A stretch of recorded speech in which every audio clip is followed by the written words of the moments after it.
BNP জামাত রাজনৈতিক যুদ্ধ আ আমরা দেখতে পাবো খুব শীঘ্রই। অলরেডি তা শুরু হয়ে গেছে। তো এই বিষয়গুলো বোঝার জন্য আমাদেরকে ১ম এই বুঝতে হবে রাজনৈতিক আদর্শের জায়গা থেকে বিএনপি হচ্ছে অলমোস্ট মিডল একটা পজিশনে থাকে।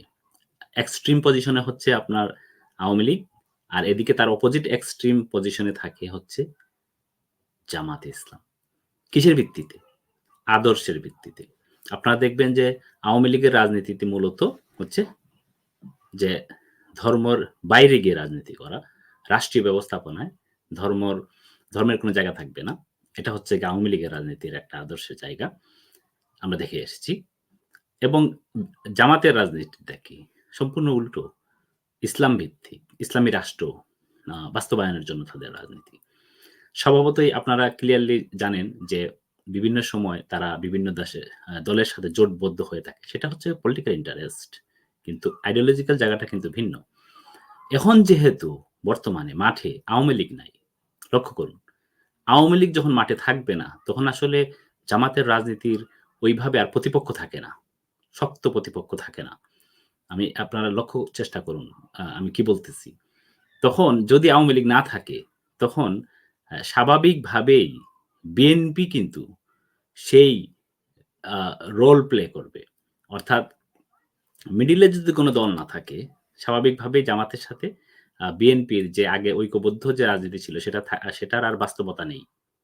ভবিষ্যতের কথা আমি পরে বলছি। যদি আওয়ামী লীগ আবার রিটার্ন করে ইন সাম ফর্ম আম তখন কি হবে সেটা আ সময় বলে দেবে। কিন্তু বর্তমানে যদি ইলেকশন হয় এবং সেই ইলেকশনে আপনারা বুঝতেই পারতেছেন যে আ আম জোটের আর কোন প্রয়োজন নেই। বিএনপি যখন জোট করেছিল সেটা একান্তই সময়ের প্রয়োজনে ছিল।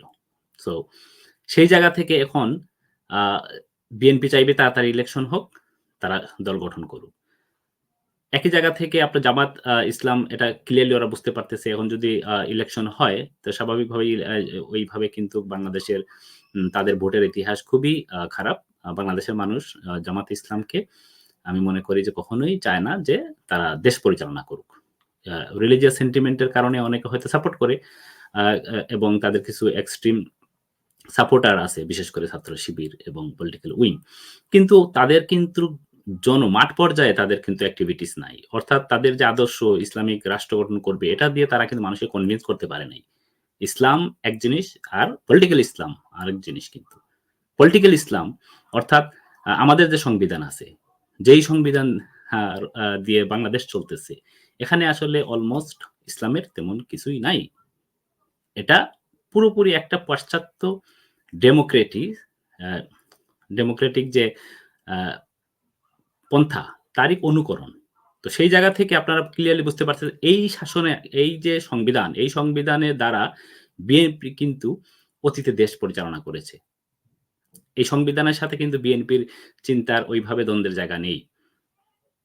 জামাতের ইসলামের ব্যাপারটা কিন্তু সম্পূর্ণ ভিন্ন। যদিও তারা মুখে কিছু বলছে না, তো এখানে পলিটিক্যালি ডিফারেন্ট। কেন বলছি এখন সামনে আমি চাই এটা আদর্শের জায়গা থেকে আমি একটু ইনফরমেশন দিলাম। এখন সামনে কখন ইলেকশন হবে এবং এটা নিয়ে কিন্তু ভালো পলিটিক্স হচ্ছে। আ যেমন এখানে আ এই বর্তমান যে সরকার, যে ডক্টর ইউনূসের যে সরকার, এই সরকারের কিন্তু প্রধান শত্রু বা বাধা আমি বলব বিএনপি। তো স্বাভাবিকভাবেই সরকার যদি একটু দীর্ঘ সময় দেশ চালাইতে চায়, সংস্কার করতে চায়, সেটা ১ বছর হোক, ২ বছর হোক, ৩ বছর হোক বা ধরে নিলাম ৫ বছর হোক। সেক্ষেত্রে কিন্তু বিএনপি হচ্ছে সবচেয়ে বড় বাধা। সেই বিএনপিকে যদি তারা নিয়ন্ত্রিত অবস্থায় রাখতে চায়, তাদের কিন্তু একটা অপোজিশন ফোর্স লাগবে।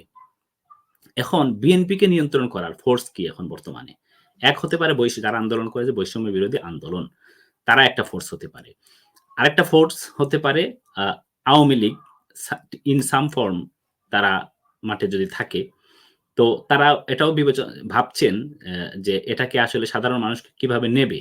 সময়ের বিবেচনায় বোঝা যাবে যে আওয়ামী লীগ আসলেই রাজনীতিতে আসতে পারবে কিনা বা শক্তিশালী একটা অবস্থান নিতে পারবে কিনা? বিএনপি অবশ্যই এটা চাচ্ছে না। তো সেখান থেকে যদি সামনে আ আওয়ামী লীগ যদি ওইভাবে না আসতে পারে, তখন বিএনপির প্রতিপক্ষ কে? বিএনপিকে যারা অপোজ করবে পলিটিক্যালি, সেখান থেকে বৈষম্য বিরোধী আন্দোলন একটা, আরেকটা হচ্ছে গিয়ে জামাতে ইসলাম। তো জামাতের যে মুভমেন্ট আমরা এখন দেখতে পাচ্ছি, তারা কিন্তু এই জায়গাতে মোটামুটি একটা পরিষ্কার অবস্থান নিয়েছে। অর্থাৎ জোটের তো তারা কোনো প্রয়োজন দেখতেছে না। রাজনীতি তারা আসলে খুব ঠান্ডা মাথায় এখন এগোচ্ছে। আমার মনে হয় তাদের যে আ টার্গেট হচ্ছে সামহাউ যদি আরেকটু ইয়ে হয়, আ সংস্কার হয়, বুঝতেই পারছেন। সংস্কার যদি হয় ভালোভাবে, যেহেতু বিএনপি এবং আওয়ামী লীগ এই দেশে বড় ২ টি দল, তারা ক্ষমতার পাওয়ারে ছিল, চর্চা করেছে এবং সমাজের প্রতিটা জায়গায় তাদের যে অ্যাক্সেস আছে, অর্থাৎ ছাত্র দলের কথাই ধরেন আপনি। সেই জায়গা থেকে কিন্তু ছাত্র শিবির বা জামাতে ইসলাম ওইভাবে পেরে উঠবে না। তো এটা আমার মনে হয় জামাত ইসলাম চাচ্ছে যে এই ডক্টর ইউনূসের সরকারের মাধ্যমে যদি রাষ্ট্র সংস্কার অর্থাৎ যে দুর্নীতি আরো এই যে যত পলিটিক্যাল আ করাপশন গড়ে উঠছে, এগুলা যদি ভেঙে দেয়া হয় তো সেক্ষেত্রে হয়তো জামাতের জন্য এটা একটা ভালো মুভ হবে। এইজন্যই তারা চাচ্ছে নির্বাচনটা আপাতত না হোক। এটা একটা হতে পারে। আরেকটা হতে পারে আ তারা এক এক এক মানুষের যে সেন্টিমেন্ট, সেই সেন্টিমেন্টকে ধারণ করে পলিটিক্স করতেছে। রাইট? যেমন এই যে বিএনপি যেমন নির্বাচনের জন্য তাড়াহুড়ো করতেছে। এটা স্বাভাবিক সাধারণ যারা আ আন্দোলনের সাথে ছিল, যারা চাচ্ছে রাষ্ট্র সংস্কার হোক, তারা কিন্তু এটা বিএনপির এই মুভকে পছন্দ করতেছে না। অর্থাৎ বিএনপির ভিতরে একটা থ্রেট দেখতে পাচ্ছে তারা। যেই থ্রেটের আ যেই শেখ হাসিনার যে আমল ১৫ বছরের যে মানুষ নির্যাতনের শিকার হয়েছে, যে থ্রেটের ভিতরে ছিল, সেই থ্রেটটা বিএনপির মাধ্যমে যে আসবে এটা মানুষ বুঝতে পারতেছে। সো এই যে মানুষের যে বোঝাটা, এই বোঝাটাকে কিন্তু আ জামাতের রাজনীতিবিদরা এটাকে আমার মনে হয় ক্যাশ করবে তারা। তারা এটা অলরেডি এটা করতেছে। অর্থাৎ তারা ইলেকশন দেওয়ার জন্য তাড়াহুড়া করতেছে না, চাপ দিচ্ছে না। আ এটা কিন্তু এক ধরনের পলিটিক্যালি তারা বিএনপির যে দোষটা তৈরি হচ্ছে, বিএনপি সামনে যে মানুষের কাছে নেগেটিভ ভাবে প্রতিভূত হবে, তার বাইরে কিন্তু তারা অবস্থান করতেছে। অর্থাৎ পলিটিক্যালি তারা নেগেটিভ জায়গায় যেতে চাচ্ছে না। সাধারণ মানুষের কথা কিন্তু তারা বলতেছে। বৈষম্য এই যে এই পাবলিক সেন্টিমেন্ট কে কিন্তু তারা ধারণ করতেছে। ধারণ করার চেষ্টা করতেছে। এটা পলিটিক্যালি আমি বলতেছি কিন্তু। এটা কিন্তু পলিটিক্যাল গেম। এখানে কিন্তু কেউ ভালো, কেউ মন্দ আমি কিন্তু তা বিবেচনা করছি না। পলিটিক্যাল গেমটা কি হতে যাচ্ছে আমি সেটা ব্যাখ্যা করতেছি। ভালো-মন্দ আমি আ পলিটিক্যালি এই জায়গাতে নিয়ে আসতেছি না। তো এই কারণে বিএনপি এবং জামাত এই যে সামনে আমরা আরো দেখতে পাবো। দেখা যাবে যে বিএনপি চাপ দিচ্ছে, আবার চাপ দেওয়ার পরে আবার আপস অ্যান্ড ডাউনস দেখতে পারবেন। কারণ যখনই চাপ দিতে যাবে তখনই দেখতে পাবে যে পাবলিক এটাকে ভালোভাবে নিচ্ছে না।